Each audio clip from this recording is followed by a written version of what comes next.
ధ్యానము శ్రేష్టమా, జ్ఞానము శ్రేష్టమా, యోగము శ్రేష్టమా, జపము శ్రేష్టమా, పూజలు శ్రేష్టమా అని సందేహం కలుగుతూ ఉంటుంది మనలాంటి సాధకులకు. అయితే జ్ఞానాదేవత్ కైవల్యమని ఉపనిషత్తుల వాక్యం. జ్ఞానము పరాకాష్ట. గజపాదములో అన్ని పాదములు ఇమిడినట్లుగా ధ్యానం చేసినా, యోగం చేసినా, జపం చేసినా, పూజలు చేసినా, వ్రతాలు ఆచరించినప్పటికీ కూడా ప్రజ్ఞానం బ్రహ్మ, అహం బ్రహ్మాస్మి, తత్వమసి, అయమాత్మా బ్రహ్మ అనే మహావాక్యముల యొక్క అంతరార్థాన్ని గ్రహించి తాను అపరోక్షానుభూతిలో మిగిలిపోవడమే మానవ జీవితము యొక్క పరమావధి.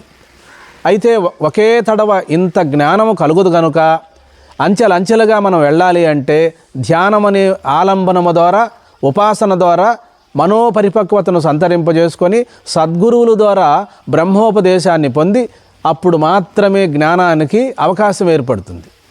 కాబట్టి జపము శ్రేష్టమే, యోగము శ్రేష్టమే, పూజలు వ్రతాలు అన్నీ కూడా శ్రేష్టమే. అయినప్పటికీ కూడా వాటికున్న ఫలితం వాటికుంది. అయితే జ్ఞానము పరాకాష్ట. జ్ఞానము తప్ప విముక్తి కలిగించడానికి వేరు మార్గము లేదు. జ్ఞానము ద్వారా ఇప్పటికిప్పుడే ముక్తిని పొందే విధానము చెప్పబడినది. అదే సద్యోముక్తి, జీవన్ముక్తి.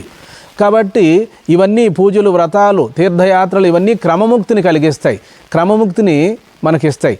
ఉత్తరాయణ పుణ్యకాలంలో ముక్తి పొందడం, జ్ఞాన మార్గములో ఇక్కడే సద్యోముక్తిని పొందడం అంటే వెంటనే తాను పరిపూర్ణ పరబ్రహ్మ మాత్రుడై మిగిలిపోతాడు.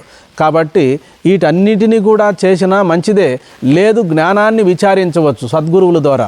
సద్గురువులు కృపచేత మనం ఇక్కడే తాను పరిపూర్ణ పరబ్రహ్మ మాత్రుడని అపరోక్షానుభూతిలో మిగిలిపోగలడు. హరి ఓం.